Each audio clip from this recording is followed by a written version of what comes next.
নদীর জমি বেআইনি টেন্ডারের মাধ্যমে লিজ দেওয়ার অভিযোগ তৃণমূল পরিচালিত পঞ্চায়েত সমিতির বিরুদ্ধে। নদীর দখলমুক্ত করতে আন্দোলনের হুঁশিয়ারি এলাকাবাসীর।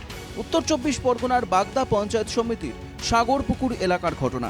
নদীর জমির টেন্ডার পাওয়া ব্যক্তিদের বিরুদ্ধে ভয় দেখানোর অভিযোগ স্থানীয়দের। ওরা কিছু আছে, মানুষ আছে ওখান থেকে, যেরকম সুব্রত ঘোষ, অভিজিৎ সরকার, এরা মিলে দখল করে রেখে দিয়েছে। ফার্স্টে বলছে ওদের সম্পত্তি, আদে ওদের সম্পত্তি না, এটা খাস। বেত্তাপতি নদীটা পুরো খাস। এই বেতনা লেভেলে লিজ দিলে আমাদের সাধারণ মানুষের অসুবিধা হবে, কারণ এখানে চাষিরা পাট ফেলে, পাট জাগ দেয়, বিভিন্ন রকম আমাদের কাজ হয় বেতনাতে। তারপরে যদি এই বেতনাটা দেওয়া হয়, মানুষের এই যে মানে লিজ দেওয়া হয় বেতনা নদী, তখন এখানে আর কেউ এখানে নামতে দেবে না, কাউকে সাধারণ মানুষকে এখানে কেউ নামতে দেবে না। আমরা শুনেছি পঞ্চায়েত সমিতি থেকে এটা লিজ দিয়েছে। এটা কার কার লিজ আছে এখন পর্যন্ত জানতে পেরেছেন? কে কে লিজ নিয়েছে? শুনতে পাচ্ছি যে সুব্রত ঘোষ, অভিজিৎ সরকার, এরা দুজনে নাকি লিজ নিয়েছে। যাকে লিজ দেওয়া হয়েছে সেই অভিজিৎ সরকারের বক্তব্য, মাস দুয়েক আগে নদীতে মাছ চাষের জন্য তাদের অনুমতি দেয় বাগদা পঞ্চায়েত সমিতি। এর জন্য ৩ বছরে প্রায় ৪৫,০০০ টাকা জমা পড়ছে সরকারি তহবিলে। আমরা টেন্ডার নিয়েছি ৩ বছরের জন্য ৪৫,০০০ টাকা। এরা করেছে পঞ্চায়েত সমিতি আর বিডিও থেকে। ওরা নোটিশ দিয়ে আমাদের জানিয়েছে। নোটিশ দিয়ে জানানোর, এই নোটিশ আছে কেন, নোটিশ দিয়ে জানানোর পরে আমাদের সব আলোচনা হলো। আলোচনা হয়ে আমাদের চাষবাসের সেফটির ব্যাপারে আলোচনা করলাম। করার পরে বলে সব দায়িত্ব নিল। ওরা জানিয়েছি, জানার পরে বলছে দেখো এই ঝঞ্ঝাট করে তো মাছ চাষ করা যায় না, তা আপনার টাকা রিটার্ন দিচ্ছি, অন্য লোক আছে, সেটা কবে বলেছে? আজকেই সকালে বলেছে। এভাবে নদীর জমি টেন্ডারের মাধ্যমে লিজ দেওয়ার এখতিয়ার কি পঞ্চায়েত সমিতির আছে, প্রশ্ন তুলেছেন বিরোধীরাও।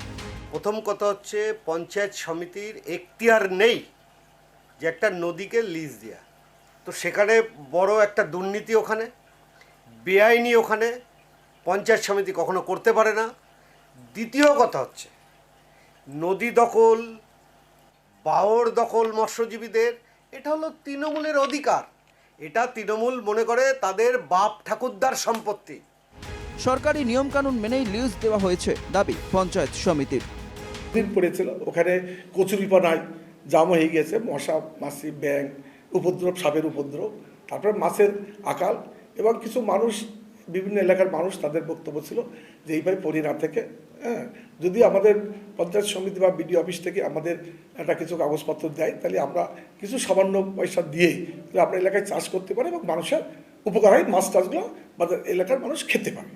এই হিসাবে পঞ্চায়েত সমিতি এবং ব্লক লিগ্যাল পদ্ধতিতে মিটিংয়ে, স্থায়ী সমিতি মিটিংয়ে সিদ্ধান্ত করে খুব নামে মাত্র একটা পয়সায় বিভিন্ন লোক, এলাকার বিভিন্ন লোকে একটা সত্য দিয়েছে যে তোমরা 2 বছরের জন্য, 1 বছরের জন্য এটা চাষ করো, এবং পঞ্চায়েত সমিতিও কিছু দেয়। জমি দখল হয়ে যাচ্ছে, অভিযোগ গ্রামের মানুষদের।